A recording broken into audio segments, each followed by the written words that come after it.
Hello everyone, welcome back to my channel. So in this video, we are going to talk about a very important topic in most regions across the globe these days, which is basically the issue of the low fertility rates among women. At this point, I came across a 2019 working paper from the Nations Population Fund, and this paper analyzes the current state of the fertility rates across several regions worldwide, and it also assesses the effectiveness of the range of the policies that governments have been introducing over the years to increase fertility rates. Nonetheless, I will put the link to the paper in the description down below so that you can have a look. But let's get right into it. So basically, as we know, over the past few decades, fertility rates have been decreasing below the so-called replacement rate, which is about 2.1 births per woman. And this has happened not only across developed countries such as North America, Europe as well, but also in also some emerging economies, such as, for example, the economies in East Asia, not to mention, of course, the Japanese and the Korean countries, but also in other also emerging economies in Eastern Europe and also in Southeastern Europe. And so, just to give you some context, for example, in East Asia, in Southern Europe, places like Portugal, Spain, Italy, and also Southeastern Europe, for example, countries like Bulgaria, Romania, for example, as well, Greece.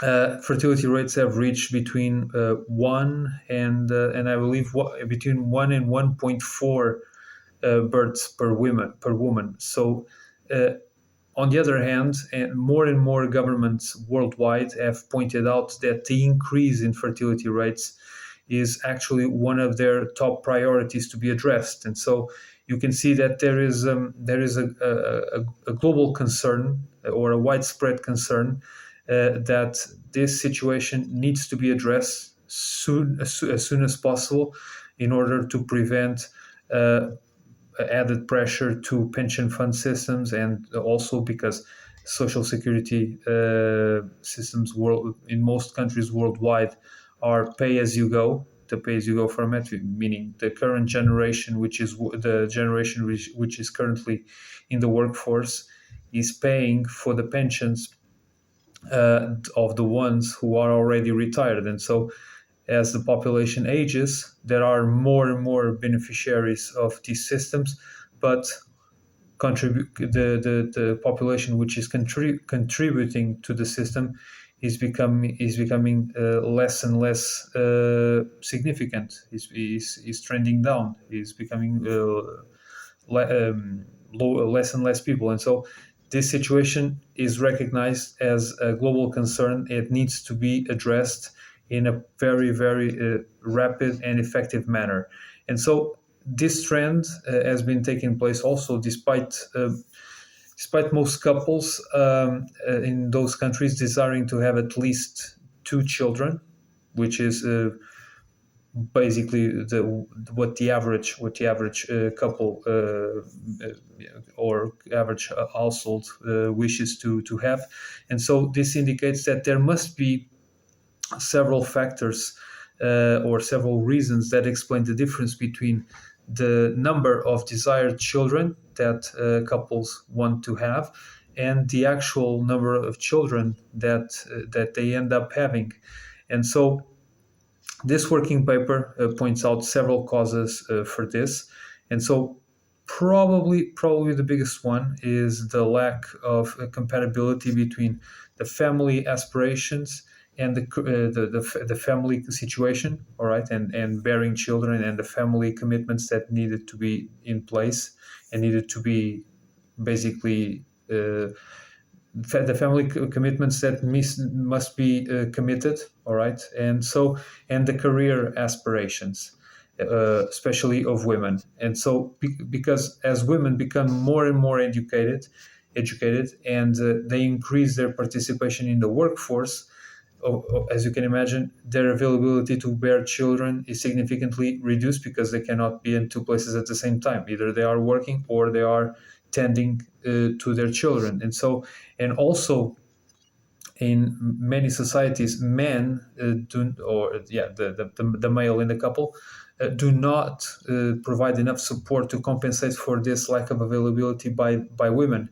And so this issue, as you can imagine, is more prevalent in more traditional societies where gender roles, in which males are specifically tasked with being the breadwinners, and females are supposed to stay at home and taking care of the children. So in these societies in which these traditional roles are more prevalent, this situation is more concerning, because now that women are entering more and more into the workforce, men do not feel that should support, or they are not able or unwilling to provide that support. And so in more traditional societies, this is a more concerning issue.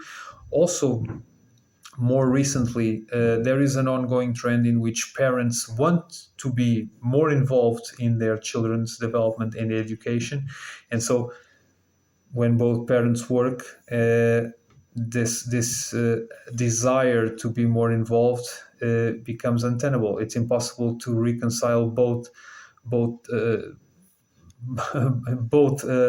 tending to the children in a very actively manner, and in the same way being working full time. And so, as you can imagine, the end result is basically they end up not having children, or having at most a single child.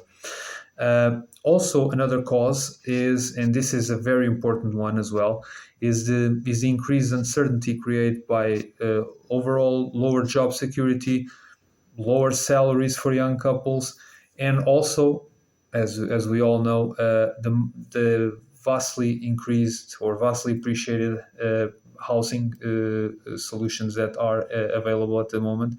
Housing prices have been increasing pretty much in all regions of the world, and so a greater portion of the household's budget must be allocated to housing, and that leaves a smaller portion of their budgets available for the expenses that entail having children. And so this is also a very, very pressing issue, and a very important cause of the lower fertility rates that are currently ongoing among women. And so, as a result, governments from many countries have been rolling out policies to reverse this decreasing fertility rates. And so the paper established that the success of these measures depends on several factors, such as, for example, how the measures or the policies that are put in place complement each other, how stable and predictable they are over time, and also their flexibility to suit the needs and expectations of different households depending of their own characteristics. Also, whether they are, for example, single parent households, if they are unmarried, if they are same-sex couples. Also, if there is assisted reproduction in having the children. So these policies must be effective enough to be able to suit and meet the needs and requirements and the expectations of these several types of households. And so, in further detail, this paper determines that governments of the most developed countries spend the most. This is somewhat expected. They spend the most to support families. The ones that spend the most, probably without any surprise, are the Scandinavian nations, such as Norway, Sweden, Finland. And so they spend between 1% and 4% of the gross domestic product, which is basically the entire wealth that is created by a country in in a given year, during the period of 1 year. And so, besides this, that not all governments spend the same. The governments of the most developed countries spend more as a percentage of their wealth, but also there is a strong positive correlation between how much governments spend in family policies and the positive effect, or in this case, the increase in fertility rates. And so the paper managed to ascertain or determine that there is this positive correlation, which is something that should be somewhat expected.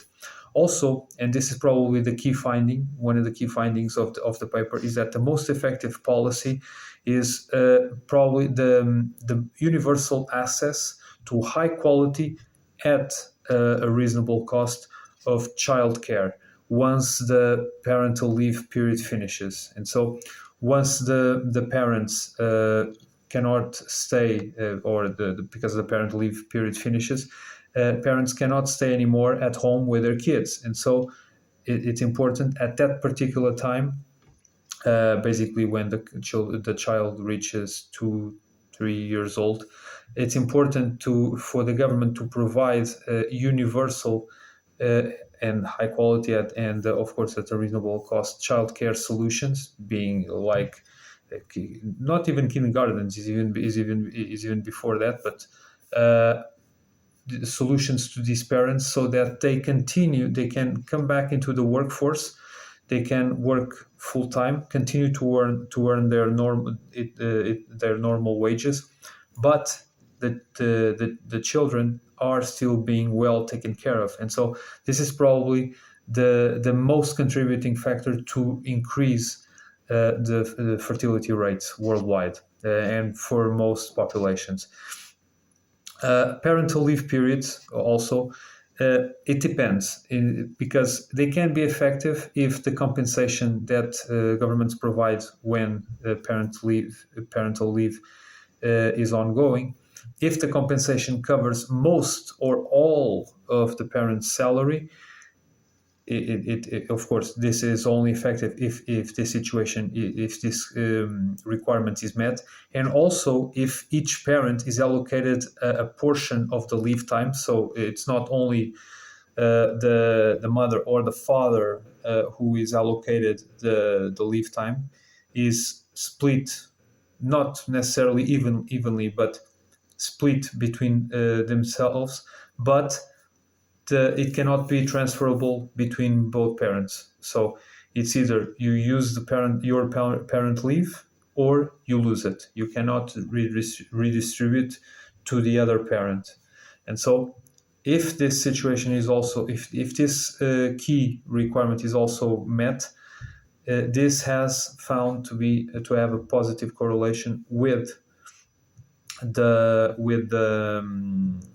higher fertility rates, which I think is also, it makes some sense, because if you think about it, it also helps with the development of the child if both parents are able in some way or another to be actively involved in the children's development and not necessarily education, but at that time not education, but in the development in those first few years, which are very critical. So this, I can understand that it must be something which is positively correlated with higher fertility rates.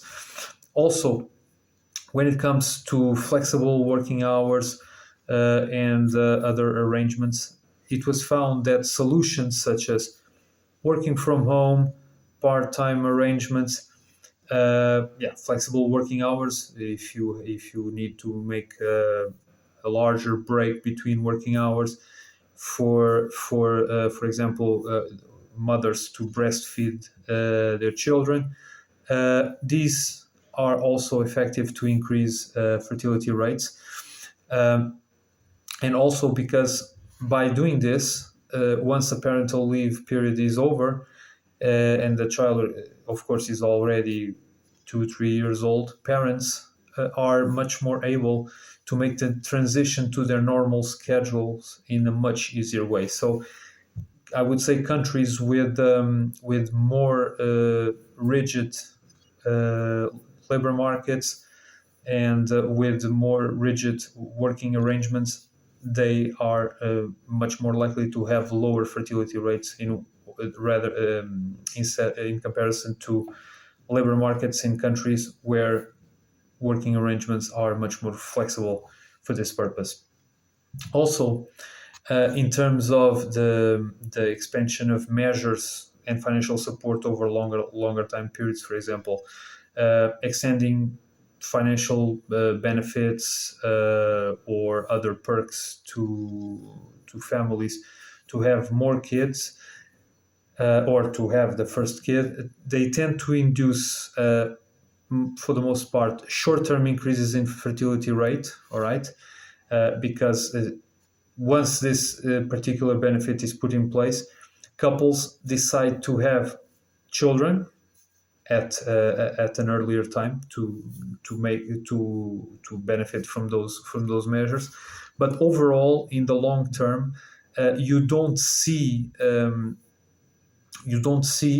long-term trend emerging from these policies, and so this provides a short-term burst in terms of the fertility rate, but not necessarily a long-term trend. However, it must be said, and the paper mentions that, in which there are several countries in which such policies managed over a longer period of time, they managed to stabilize the fertility rate at a specific level, a little bit below the replacement rate, and so they might be effective. This also depends from country to country. It must be understood, because different cultures, different realities, different characteristics of the households, and so. But this can be effective in some countries more than the others. But nonetheless, it is found that there is some success in some of those cases, which is something which is, I think, encouraging.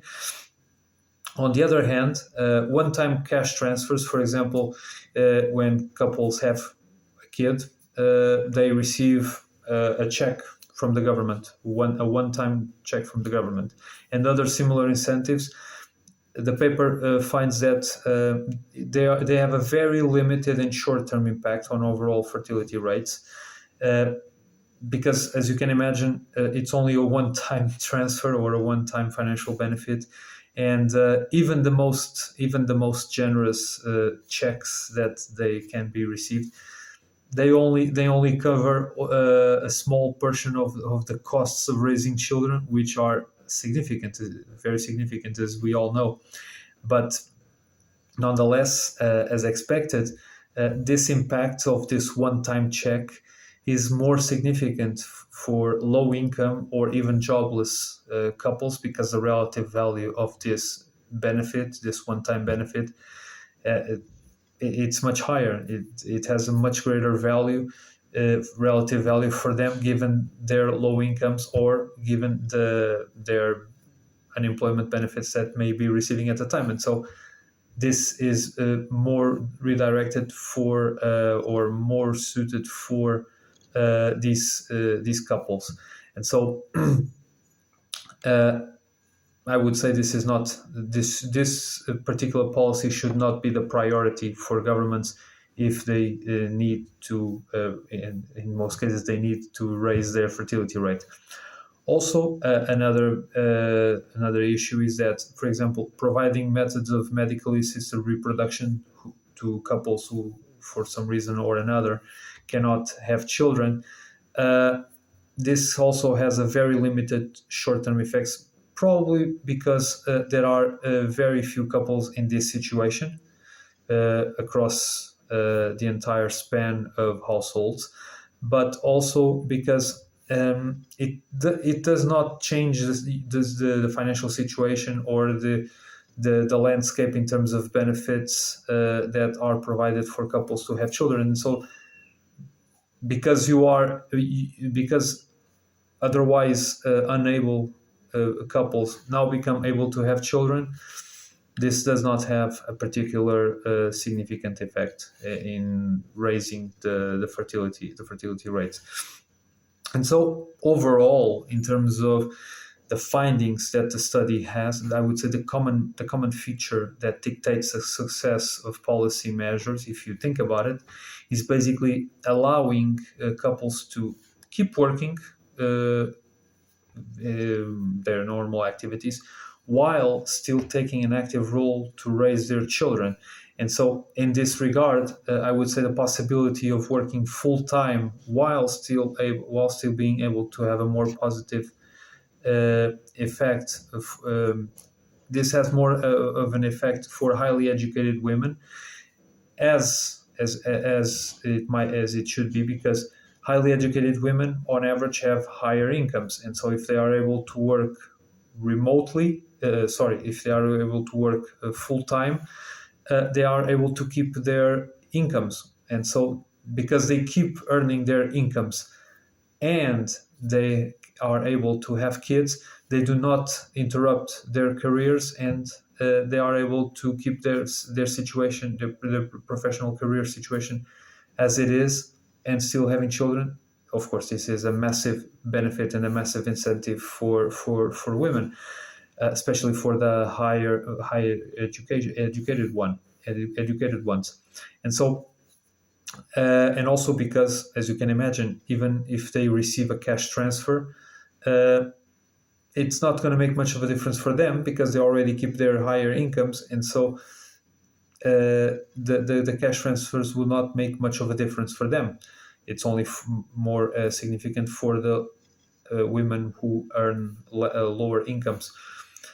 On the other hand, uh, another common factor is the ability to keep working either part-time, all right, or full-time, as I said, but also part-time can also have a positive effect on fertility rates, and this is important, as long as job security and benefits which are attached to the job are kept, as well as the loss of income is compensated by cash transfers. And so uh, this supplements what I've said previously, in which if women are able to keep their jobs and they are able to keep their entire situation pre-birth of the child as it is, they have nothing to lose in terms of a trade-off between focusing on their career and having a child. And so for them, because they are not confronted with this trade-off, it's easier for them to make a decision to have children.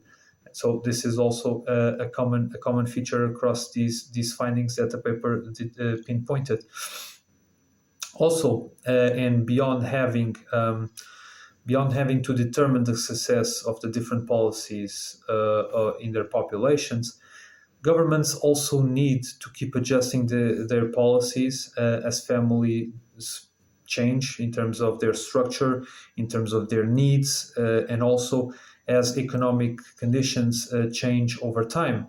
And so I would say that whatever the characteristics of the policies, it's very important that they must not be imposed to couples. Couples must have the option to benefit from those policies, but they should be able to choose if some measures or policies are optional. They should be able to choose freely which are the ones they should take and which ones they should not take. They must also observe individual rights. This also comes into mind the issue of assisted reproduction, of course, because individuals must be free to make their own decisions without any restrictions. And also the policies must be, should I say, clear enough and easy enough to understand, because this is something that it's very serious. It's a very serious decision, having a child, and so couples must be able to really understand what is in there for them in terms of the policies and measures, so that they can make decisions in as much informed fashion as possible, because many times misunderstandings in terms of the benefits and what is in there for them in case they have a child, this may have a very, very significant impact in their lives. And so it's important for them to have all the information they can have at a particular moment in time so that they can make the best decision possible given their situations. And so I think this is very important because, as you can imagine, as many good intentions that there may be by governments, there are unfortunately several factors that make fertility policies, which would otherwise be effective. There are several factors that can potentially make policies lose their effectiveness, and so these must be also considered by governments. For example, if a government puts in place, rolls out specific measures to increase fertility rate, but other government comes next in a few years' time and makes a complete changeover of the measures in place and puts in place and replace them, most of them, for other policies.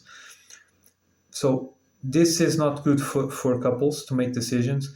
And so frequent and large-scale changes in policies or even reversals in policies makes couples lose confidence in the reliability of those measures. And as a result, if they find that they have no security that a particular benefit or set of benefits will continue to exist later down the road, they will simply refrain from having children if they need those benefits, because they have no guarantees that these measures will be in place in a few years' time. And so this is a big no-no for governments. Also, I would say good quality measures will also become ineffective if overall the economic conditions or the labor market conditions are poor.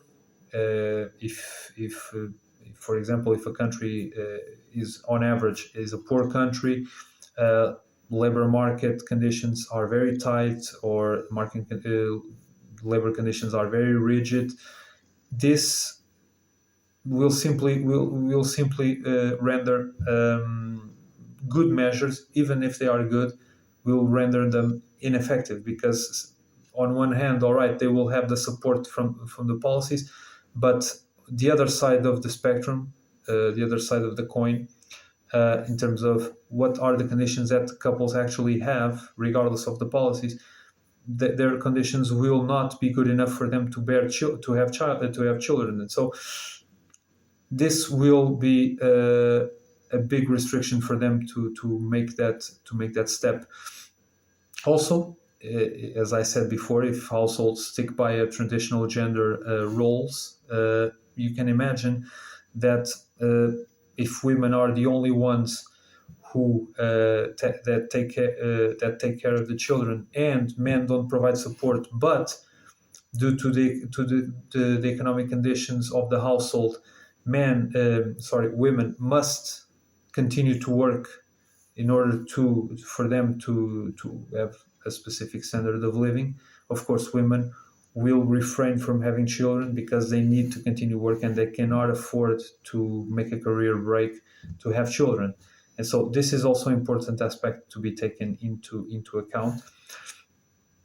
Also, I would say as well, some policies can be effective on their own in isolation, but if you combine them with other policies, which may not be as consistent, the good quality policies can become counterproductive. And so if they are merged together and put together at the same time, they will not provide any material benefit for couples.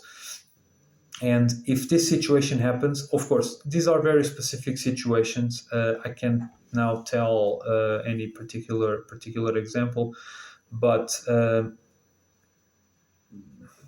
For example, now comes to mind. For example, if you have if a very large set of options to take a paternity leave, a paternity leave period, being the woman or the man in the household.